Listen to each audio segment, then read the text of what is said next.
Chananan, chananan. Is SportsCenter.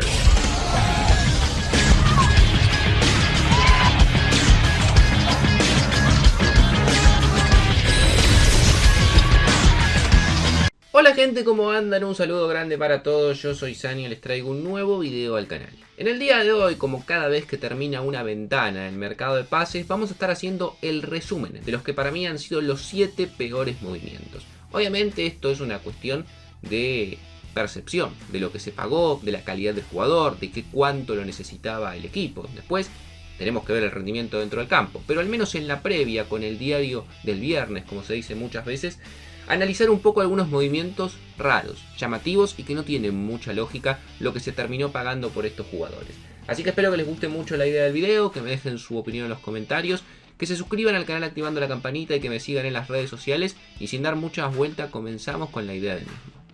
Comencemos hablando del Crystal Palace, un equipo que sin duda ha perdido muchas de sus principales figuras en las últimas temporadas y que también se ha ido reconstruyendo poco a poco. En una temporada en la cual evidentemente venían haciendo una muy buena actuación, tenían que reforzar la plantilla. Sin embargo, para mí no lo han hecho de la mejor manera y han sobrepagado muchos jugadores. Uno de ellos para mí es el caso de Brennan Johnson. El galés llega desde el Tottenham a cambio de 40 millones de euros.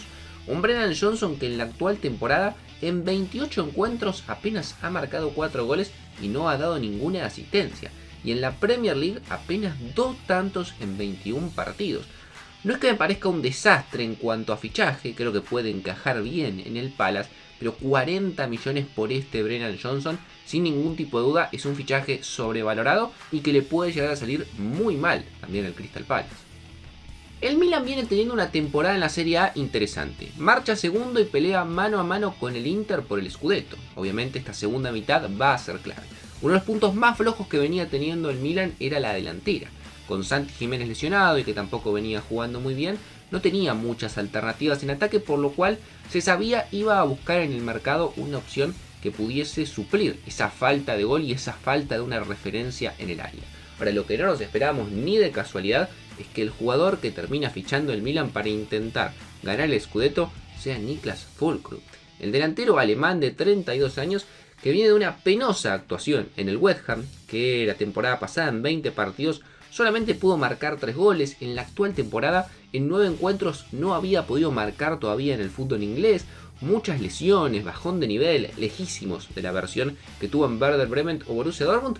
Y el Milan lo va a buscar a él. O sea, realmente un sinsentido total ir a buscar al alemán para intentar mejorar en la delantera.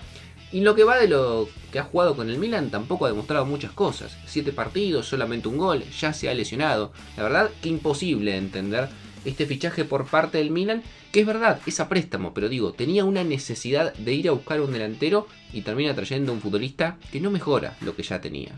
Ahora, si vamos a hablar de fichajes que no tienen ningún tipo de sentido y que no mejoran nada lo que tiene un equipo hoy en día, tenemos que hablar del fichaje de Jeremy Boga por la Juventus. Seguramente hay muchos que ni sepan quién es Jeremy Boga, pero bueno, esa es otra cuestión. Futbolista marfileño de 29 años, que venía de jugar las últimas temporadas en el Niza, que se puede desempeñar tanto como volante como también lo puede hacer como un extremo. La Juve lo trae a préstamo, con una opción de compra cercana a los 4,5 millones de euros. Pero lo que no entiendo es cómo la Juventus va a buscar un jugador como Boga, un futbolista que en la temporada actual en el Niza en 20 partidos ha marcado 2 goles, que en todas las temporadas que viene jugando últimamente, tanto en Italia como también en el Niza, apenas supera los 10 goles y busca a Boga para mejorar su ataque. O sea, no tiene ningún tipo de sentido. Otro futbolista que no le veo ni siquiera el lugar hoy en día en la Juventus. Creo que tiene opciones mucho más interesantes para jugar antes que Boga. Es un fichaje que, no sé, te lo puede hacer un Cagliari, un Pisa para intentar salvar la categoría. No la Juventus para intentar clasificar a competencias europeas o mejorar lo que ya tenía. Realmente muy, pero muy difícil de entender. Y otro fichaje que creo que va directo a ser un fracaso. Vayámonos ahora a la Premier, pero sin alejarnos tanto a Italia, porque nos vamos a un futbolista que deja el calcio para llegar al fútbol inglés. Y me refiero a la llegada de Valentín Tati Castellano al West Ham, un equipo que está peleando el descenso, que necesitaba imperiosamente goles, un futbolista que le pueda aportar en el área los goles para poder salvar la categoría y que va a buscar al argentino a cambio de 29 millones de euros. Un futbolista que ya tiene 27 años y que en las últimas 2 temporadas en la Lazio en la Serie A marcó 14 goles. La verdad no son grandes cifras ni mucho menos, y en la actual, puntualmente jugando en Lazio, en 10 partidos que había disputado solamente había podido marcar 2 goles. Me parece caro, 29 millones de euros, y honestamente tampoco me parece un delantero de gran jerarquía que mejore mucho lo que ya tenía el West Ham de por sí. Un futbolista que ya ha jugado 4 partidos en Premier, todavía no ha podido marcar goles y creo que va camino a ser otro fichaje que no va a funcionar. Un fichaje que sin dudas ha sorprendido a todos, sobre todo por el monto que se ha pagado y porque no es un futbolista que llegue al fútbol europeo, sino que justamente un equipo sudamericano se lo lleva de Europa, es el caso de Lucas Paquetá. Fichaje por el cual el Flamengo le pagó al West Ham, justamente hablábamos antes del West Ham, cerca de 40-45 millones de euros, convirtiéndose de esta manera en el fichaje más caro de la historia de todo el fútbol sudamericano. Les tengo que ser honestos, para mí pagar 45 millones de euros por Lucas Paquetá en 2026 me parece un error. Un jugador de 28 años, que está claro está lejos de su mejor versión, que viene de ser en los últimos años un futbolista irregular en un equipo que pelea el descenso en la Premier, un jugador que ha tenido problemas con las apuestas, y pagar 45 millones de euros para llevártelo, la verdad no le veo ningún tipo de sentido. Un jugador que, como les vuelvo a repetir, no creo que mejore mucho al Flamengo. Un jugador que honestamente no creo que marque una diferencia tan abismal. Y creo que con esos 45 millones de euros el Flamengo podría haber invertido muchísimo mejor para reforzar un plantel. Creo que realmente fue un fichaje de decir: tenemos mucho dinero, podemos hacer lo que queremos. Porque la verdad que pagar en 2026 45 millones de euros por Paquetá no tiene ningún sentido.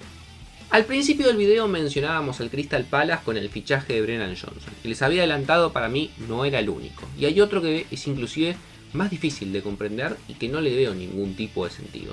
Que es gastarse 55 millones de dólares en Jorgen Strand Larsen. Futbolista noruego de 25 años que estaba en el Wolverhampton, el peor equipo de la Premier por escándalo. Y que en la temporada actual, en 22 partidos en Premier, solamente había marcado un gol. Compras al delantero del equipo que peor temporada está teniendo, un equipo que no va ni para atrás ni para adelante, que en 22 partidos solo pudo meter un gol, y vas y le pagás 55 millones de dólares. No tiene ningún tipo de sentido. Sobrepagado, jugador innecesario, me animo a decir. Es cierto que se estaba dando la posibilidad de que se vaya Matetá, finalmente no se va a ir, pero está lesionado, por lo cual calculo que Larsen va a jugar. Quizás hasta inclusive le termina rindiendo al Palace. Pero 55 millones de dólares por un gol en 22 partidos. No tiene sentido por ningún lado, y solamente lo puedo entender por ese pánico quizás que se da en el cierre de la ventana de que necesitamos reforzarnos para seguir siendo competitivos, no tenemos jugadores, bueno, pagamos lo que sea. Porque si no, en ningún contexto Larsen puede valer lo que terminó pagando el Palace. Y para terminar, sin ningún tipo de duda, el fichaje más inexplicable, el peor fichaje en cuanto a lo que vale y lo que se termina pagando por él, y lo que puede llegar a aportar en el equipo, para mí es el fichaje de Jeremy Jackett por el Liverpool. Futbolista de 20 años, central, que recién estaba haciendo sus primeras armas en la liga francesa. Hasta el año pasado jugaba en el Clermont Foot, un equipo de la segunda división. En el Stade de Rennes venía teniendo continuidad, 18 partidos jugados. Se empezaba a hablar buenas cosas de él, un proyecto interesante, pero de ahí a ir y pagar 72 millones de euros por parte del Liverpool para ficharlo. O sea, ¿qué hacen? ¿Cómo se les puede ocurrir ir y poner 72 millones de euros por un jugador que jugó nada más 18 partidos en el Stade de Rennes? Obviamente el Stade de Rennes lo vendió con moño y todo, porque es un equipo que con esto tiene la venta más cara en su historia. Pero quiero decir, no es que el chico sea malo, quizás después termina convirtiéndose en un grandísimo central, pero 72 millones de euros, en serio. El Liverpool tiene un tema con los centrales. Konaté se le va a ir, Leoni está lesionado, habrá que ver cuando vuelve el italiano. Por lo cual, Jackett, entiendo yo, la temporada que viene, porque no va a firmar ahora, sino encima es un fichaje para dentro de 6 meses, comenzará a tener regularidad. Pero digo, 72 millones de euros. Podrías haber invertido esa plata, por ejemplo, en Marc Guehi, que con mucho menos dinero el City lo termina fichando y tiene un centralazo para la actualidad y el futuro. No sé qué hace el Liverpool, no sé quién está manejando sus finanzas, quién está siendo el director deportivo que elige los fichajes, pero creo que nuevamente han cometido un error. Pero me gustaría leer su opinión en los comentarios, de los 7 fichajes que mencioné y qué otros movimientos ustedes consideran han sido bastante malos en esta ventana. Vuelvo a repetir lo que digo siempre, no hace falta aclararlo, es un pensamiento, una opinión que tengo yo respecto a estos fichajes. Seguramente alguno de estos termine teniendo una muy buena temporada y después termina siendo un muy buen fichaje. Pero digo, al menos en la previa, por lo que se pagó, por lo que valen actualmente y por la necesidad de los equipos, no me parecen buenos fichajes. Suscríbanse al canal, activen la campanita, síganme en las redes sociales y sin dar muchas vueltas los dejo por hoy y los veo mañana en un próximo video.